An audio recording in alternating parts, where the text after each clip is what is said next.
The Badgers have a new defensive line coach. The staff is fully intact again. Let's talk about it. Plus, is Connor Essegien held to a shorter leash than everybody else? Is that true or perception? We'll talk about that next on Locked On Badgers. Let's go. You are Locked On Badgers, your daily podcast on the Wisconsin Badgers. Part of the Locked On Podcast Network, your team every day. What is going on, Badger fans? Welcome to Locked On Badgers, your team every single day. Thank you so much for tuning in to us. Listen, your time is the most valuable commodity any of us has, right? So thank you for giving me even a tiny bit of yours. I really, really do appreciate it, and I hope I can give you something back in return. Today's episode is brought to you by FanDuel, the official sportsbook of Locked On. Make every moment more. Right now, new customers can bet $5. Get $200 in bonus bets guaranteed. Visit FanDuel.com/LockedOn to get started. Okay. Let's jump into it. So we have a couple comments here. I want to start with this comment from, let's see, it's from B. Fleece, who says, who is going to be the new defensive line coach? Well, believe Fleece, the answer came through today. Thank you for the comment. It is EJ Witlow. Oh, let's talk about this a little bit. So EJ Witlow is the new defensive line coach, replacing Greg Scruggs, who went to Michigan. EJ Witlow has spent the past 2 years at Air Force, coaching really successful defensive lines and helping to coach really successful defenses in general. In 2022, Air Force had the sixth best rushing defense in NCAA. In 2023, they were in top 10 in both yards per game allowed and yards per carry allowed defensively. So listen, that's not all on him, right? Obviously, defense, rush defense, depends on linebackers, depends on a lot of factors, but you don't have a good defensive line or a good defensive running game if you don't have a good defensive line. Right, we know that. And people will say, it's Air Force, what does it matter? I mean, I would say it's almost more impressive to do it at a place like Air Force, where that's a D1 school that's not able to recruit the same type of defensive lineman really any other school is. Keep in mind, he's doing it with Air Force level talent, right? So before you kind of dismiss his results because of the people they're playing, they're not playing Michigan, they're not playing Bama. Absolutely, that's 100% true. But he also doesn't have Big Ten caliber defensive linemen. Obviously, they're coached somewhat well, right? You have to be coached somewhat well to be in back-to-back years as a defensive line coach, one of the best rush defenses in the country. So that's good. That's a good thing, right? Results matter in this business. And the teams he's been on, it seems like he's got results. Prior to the Air Force Academy, he was over at Miami of Ohio, coached, I believe I read 8 all-conference players, helped develop 8 all-conference players during his time with the Red Hawks. So it looks like, and there's some clips out there of former players that have talked about him, it looks like he is a good developer of talent. Like he can take those balls of clay, right? Which is all recruiting is. It's you're getting in these lumps of clay. Now, not all the clay you're getting in is created equally, right? Some of the clay you're getting in is like pristine. It doesn't have any dirt in it. It's super easy to mold.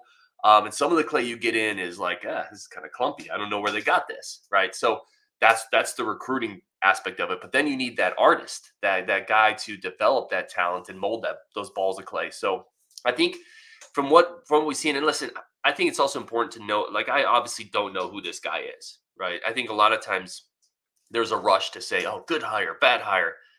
I don't know who this dude is. Like, time is warranted here, but we can kind of talk a little bit around what he's done, where he's been, excuse me, and the shoes he has to fill. So I don't know if it's a good hire. Like, time will obviously tell on that. That's true for all new hires, but I do like what we've seen from his ability to develop talent. I think that looks apparent. The other thing I think is interesting here, this is the first time in his career, really his entire coaching career, where he's been at a place where it's somewhat, or I shouldn't say easy to get talent, but he's not recruiting at Air Force, or he's not recruiting at Miami of Ohio. Right, this is the first place he's ever going to be where football is a priority, where he can really go out and battle for top level recruits. And I think there is an element of a guy who has never had that.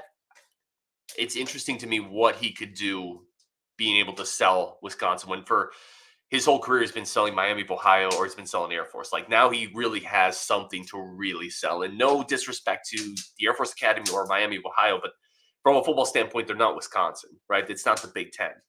I'm very interested to see what a coach like this can, like we saw Devin Spalding coming up and be able to sell something new and land big time prospects right away. This has to feel to me like I have a sneaky suspicion this could be a really good hire, and I could be wrong on that.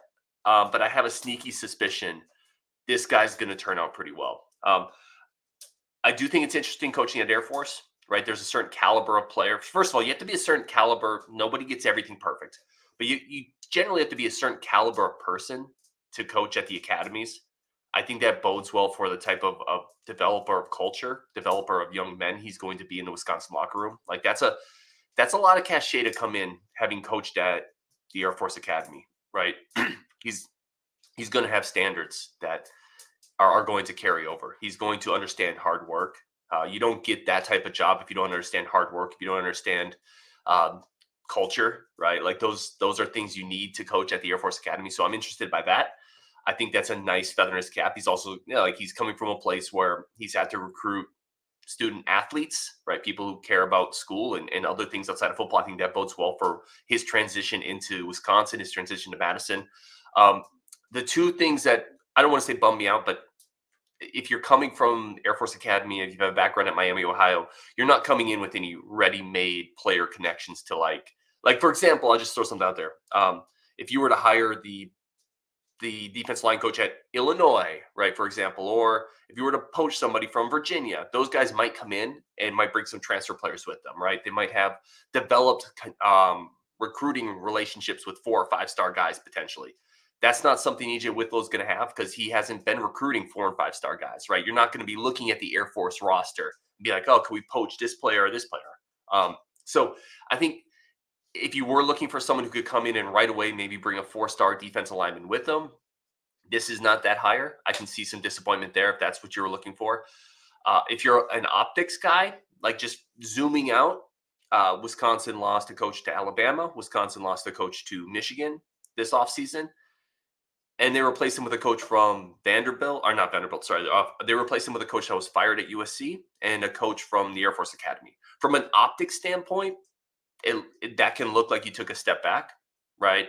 It can look like maybe you took a cheaper way out, and I can understand that perspective or argument as well. But again, I think on the defensive line, you've got to get somebody who can develop talent.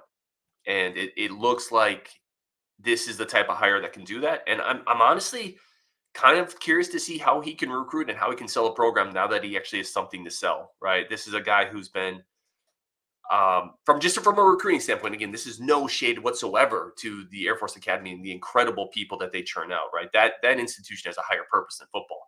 But from a pure recruiting standpoint, he's been selling at the dollar store, right? And for football, and now he's going into the mall. He's selling at I don't know what's Wisconsin in the retail world. Best Buy. He's selling Best Buy now, right? Like he can sell a higher level product, and I'm curious to see what type of recruits he can get in on with that. So on the surface, I like the hire. Again, it's impossible for me to say good hire, bad hire because I don't know who he is, right? I'm not going to come on here and say that, but I like the experience he has. I like that he coached at Air Force. I think that carries over. I like that his defensive lines have had success. It appears that he knows how to build the defensive line to stop the running attack or the rush attack. So, yeah, I like it. I like the hire on the surface, but time will tell. We have a couple comments here about the hire I want to throw up. The first one is from Joel Nellis, who coaches at high school football in Wisconsin, I think with Brookfield. He said, I think Coach Whitmore has done a great job recruiting the state. Excited for this move. Okay. And this is from Derry Raid, who's obviously been on the show a lot. He said, EJ Witlow is an excellent scheme fit for the Badgers defense. Air Force has been textbook 3-3-3-4 factory for years. He knows how defensive linemen should play in this system. And it is a solid hire. Yeah, I think it's a good point too from a scheme fit. Like he's coming in coaching something clearly that Tressel and Fickell want to do. So I like that carryover. Again, I love the carryover just from a culture, leadership standpoint of coaching at the academies coming to Wisconsin. Like he's going to have respect just from that standpoint. So I like all of that. How will he be as a recruiter? That's the $1 million question. And the answer is he has to be pretty good. Otherwise, the hire is not going to work out. But I'm excited to see what he can be as a recruiter now that he can sell Wisconsin. So overall, I like the hire. I'm intrigued by it. I think it seems solid on paper to me. I can understand, though, if the optics look a little off, right? If you're looking at who we lost to who and who we replaced them with. But I like the hire, and I think the staff is in a good spot coming into this year. We're going to take a quick break there for our friends of the show, new friends of the show. But we're going to come back, and we're going to talk about Is Connor Essegien actually held to kind of a different standard by Greg Gard? I want to get into that discussion a little bit more because I think there's some other aspects of that people aren't talking about. But first, our friends of the show today, our episode is brought to you by our new friends over at Ibotta. Do you love spending money while also making money? I like doing both those things, so welcome to the club. Now you can make money while you spend it every time you shop with Ibotta. Spring break is right around the corner, which means you're going to be shopping. Don't spend all that money and get nothing in return. Ibotta is a free app that gives you the most cash back every time you shop on hundreds of items, from groceries to beauty supplies to toys to, whatever you're after, which for me is like sports cards or maybe a Ron Dane jersey. You can use Ibotta to get money back while you shop. The average Ibotta user earns $256 a year just doing what they normally do. $256 can buy you a signed framed Melvin Gordon jersey. Trust me, I know this for a fact because I have one in my watch list. That could cover the entire cost of a shopping trip, whatever you want. Other apps give you points that don't amount to much. With Ibotta, you just have offers in the app, upload your receipt, and you get real cash that you can cash out into your bank account, PayPal, gift cards, whatever's easiest for you. Join the over 50 million users who earn cash back every time you shop with over 2,700 brands, retailers, Lowe's, Macy's. It's all over. Best Buy. Right now, Ibotta is offering new listeners, our listeners, $5 just for trying Ibotta. Use the code LOCKEDONCollege when you register. Just go to the App Store, Google Store, download the free Ibotta app to start earning cash. Use the code LOCKEDONCollege. That's IBOTTA. In the Google Play or App Store, use the code LOCKEDONCollege. Start earning money start making money by spending your money right now. Okay, let's get back into this conversation because there's a couple interesting comments I wanted to bring up. And this one is from, let's see here. This one is from Beach Bum. And he said, this is in response to Connor being held to a bit of a different standard. Justin made that point. I've made that point before a little bit too. He said, thank you, Justin. I've been using that exact argument for Connor all year. He is totally being held to a different standard than everyone else, and it is sickening. So I was thinking about this a little bit more last night while I couldn't sleep. Hello, insomnia. And literally, I'm sitting there in bed. I'm like, is Connor being held to a different standard? That's what I'm thinking about. My wife is like, shut up and go to sleep. Whatever. I would say yes and no. The more I thought about this, the more I've kind of like, I don't know. So here's the first thing I would say. Does Connor have a shorter leash than just about anybody on the team? Yes, he does. However, you earn your leash too, right? Like there is an element of, and I've said this before, and this isn't meant as a cop-out answer, but we don't know what practice looks like. You have to earn a longer leash to some degree. Okay. And I've coached basketball, I coach at high school level, AAU, I coached a little bit in college. And that doesn't make me at the same tier as Greg Gard whatsoever, because I'm nowhere close to that tier. Make no mistake. I'm not trying to draw that parallel. But what I am saying is in practice is where you earn your long leash to some degree. And you don't earn it in a game typically. So there is an element there that we don't exactly know what practice looks like, but if you want to earn a longer leash, you have to earn it. You have to do it in practice. You have to put that stuff together.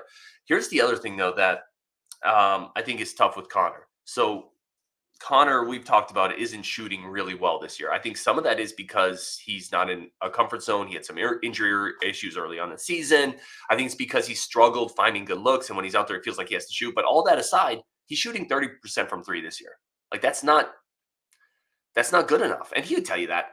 In the month of February, he's shooting 22%, right? So you have a three-point sniper that's not sniping right now. That alone is tough to play. But then there's so many other elements of being on the court, right? Are you making hustle plays? Are you making steals? Are you picking up loose balls? Are you getting to the free throw line? Well, the problem with Connor is he's not really doing any of that, right? Per 40 minutes, Connor is 11th on the team in free throw attempts, which means if everybody on the team played 40 minutes, that's what that stat means. Connor would be 11th on the team in free throw attempts. So he's not pump faking, getting to the line. He's not getting into the paint. And your eyes probably tell you that. But when you look at the numbers, it's kind of stark. He's 11th on the team in rebounds per 40 minutes. He's 12th in assists. He's 9th in steals. His defensive rating, which is an analytic on College Basketball Reference, has him 12th on the team. So the bigger point is he's not really stuffing the box score anywhere else. And he's shooting poorly. And defensively, he's got some issues. AJ Storr has defensive issues too. People will say, well, lots of people have defensive issues. Absolutely. AJ Storr has, listen, he definitely has things to clean up on the defensive end. AJ Storr is also scoring like 15 points a game and averaging 8 free throws, right? Like he got 8 rebounds last game. AJ Storr stuffs the box score. So you can get away with, you earned your leash, right? You earned a little bit more leash there. John Blackwell, he'll come in, and even when he doesn't score, he'll pick up a charge, chase down a loose ball, rotate over, play defense. Carter Gilmore, like a lot of these numbers, Carter Gilmore is getting to the free throw line per 40 minutes more than Connor Essegien. Like, think about that. That's so. Is he held to a different standard? I don't know. I just don't think he's performing that well right now, and some of that is probably because he hasn't gotten the consistent time that he probably needs to get going. But it's hard to do that in the middle of the season, right? Remember, he started off, he got hurt, then he wasn't shooting well, then the defense wasn't very good. I just think it's put Greg Gard in a spot where he hasn't been able to find the minutes to get him going. And when you look at the numbers, it's kind of hard to blame him at times. Again, Connor shooting 22% from 3 in February. I love Connor. I loved what he did last year. Shot 36% last year, right? Like, I was so I mean, if you remember, I was like, you got to start him this year. I was surprised he didn't start him. I'm a big Connor guy, but the play up to this point hasn't been good enough. And I mean, honestly, that's on Connor to start turning that around, right? That's on Connor to go out there, get into the paint, pump fake, get to the free throw line. That's on Connor to go in there and play better defense. And if he starts doing that, that standard that people think Greg Gard's holding him to a harder standard than others, I think you'll start to see that melt away and you'll earn more leash. So I think it's on Connor to start doing a lot of the other little things so he doesn't have to only be a shooter to impact the game. And right now, that's kind of the role he is. If he's not hitting shots, he's not impacting the game in any other way. So it makes it hard for a coach to play you, right, if you're not hitting those shots. All right, a couple more comments here, a bunch more comments. I want to get into a bunch of these. Will Hanna, and thank you, Beach Bum, for the comment, by the way. Will Hanna says, would love to get a 5 to cut Kral's minutes by about 10 minutes a game. Yeah, I would love to get a 5 this offseason. I don't think you want to cut Kral's minutes by 10. I mean, he's not going to go down to 20 minutes a game, right? He's at like 29 right now. Kral's, I stand by my statement that I think he's an underrated player among Badger fans. But yeah, get a 5 that's springy, athletic. And honestly, it's not even cutting Kral's minutes. And don't take this the wrong way to Nolan Winter or Carter Gilmore. It's cutting their minutes as the backup 5. That's the minutes you want to cut. You want to get a springy 5 who can come in and play the 10 minutes that Steven Kral's not playing, right? Kral's still going to get his 30. Maybe if you get an athletic 5, Kral's down to like 27 and the athletic 5's at like 13, and there's your 40. And that, by the way, that makes you so much better, right? It gives you more versatility in the front court. It gives you insurance in case Steven Kral gets hurt. So I want somebody, maybe the 5 next year that's the backup is Gus Yalden. I wouldn't write off Gus Yalden in this equation either. So that's a possibility as well. But I don't think the minutes you're cutting by getting the backup 5 is going to be coming from Kral. I think they're going to be coming from Gilmore and Winter. Jimmy Dub, and I appreciate you, Jimmy Dub. He says, Badger basketball is bad with capital B-A-T and extremely hard to watch the open gym offense. Listen, I always say this, man. Every fan, however you want to fan, every opinion here is welcome as long as you're respectful. So I disagree. I think our standards are so high that a team just on the outside of the top 25 is getting comments like Badger basketball is bad. Badger basketball is almost factually not bad, right? Mediocre would be like the 140th best, or the 100. I'm trying to do simple math here. 170th best team in the country would be mediocre, right? Bad would be like the 180, 190th best team in the country. They're a top 30 team, a top 40 team. They're not bad. Infuriating at times, yeah, right there with you, Jimmy, but not bad. But again, this speaks to expectations among Badger fans, which should be high. They are high. That standard is set, but not bad. Badger basketball is not bad. Trust me, there are bad programs out there. Go watch some Xavier basketball this year, or go watch Michigan in any game outside of when they play us. So there are bad games out there. I do not think we are one of them. Our bad teams out there, we are not one of them, in my opinion. We're going to take one more quick break. Come back, talk a little bit more about that Bama game. Plus, get a little into when was the last time the Badgers had a lockdown shooter in basketball? This is an interesting question posed by Schmitty. We're going to get into that next on Locked On Badgers. But first, a quick break for friends of the show over at FanDuel. FanDuel remains your number one source for all your sports betting needs, information, everything you want to do from a sportsbook standpoint is over there at FanDuel. FanDuel.com/lockedon. It is the best place for your futures, teasers, spreads, parlays, any type of action you want there. And if you're not a gambling savant, which by the way, me, right, it's super simple to go in and just do simple bets too, right? Like simple money line, right? I had money line Wisconsin against Maryland, which just means if they win, you win the bet. You don't have to worry about point spreads or anything else. So I went money line on Wisconsin, won the bet, had a nice little payout. It's simple. It's easy. FanDuel.com/lockedon. As always, please do it responsibly, but it is a great way to jazz up your weekend, jazz up your fun. And now new customers can get with a $5 money line bet. You get $150 in bonus bets guaranteed when you place that $5 bet. That's $150 in bets, bonus bets, win or lose. Right now, make every moment more. Visit FanDuel.com/lockedon and make your first bet a layup. FanDuel is the official sports betting partner of the NFL, the NBA, and the Locked On Network. That's FanDuel.com/lockedon. All right, let's get some more comments. I thought this comment, because we were talking about shooting in our last show, and Schmitty had a comment up here. He said, to me, the last few years, and really maybe every year, Wisconsin is missing a shooter. They have some streaky guys, they have some scorers, but never a pure shooter. And I was thinking about this. I'm like, gosh, that's a darn good thought, Schmitty, because you're right. Like when, and I kind of went through it, and I did some looking myself and some thoughts, but if you're watching this show right now, try thinking in your head, who was the last Badger shooter that you were like, gosh, that dude is an absolute sniper. Every time he takes a shot, open shot from the perimeter, I think he's going to bang it. I'm going to pause there for a second because I want you to actually think, who was the last guy coming around a curl or open in the corner, the ball swings to him, and you're like, I know that dude's banging that shot. Maybe it's Connor Essegien last year. Even then, though, he really faded down the stretch and finished at like 35-36%. So I don't think he's that.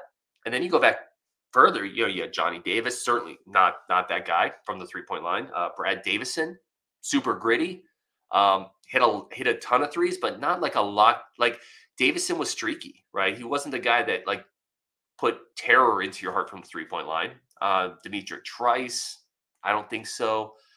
Is it Bronson Koenig? Is he the last guy? Or I mean, he was a really good 3-point shooter, but also kind of more of a driver slasher.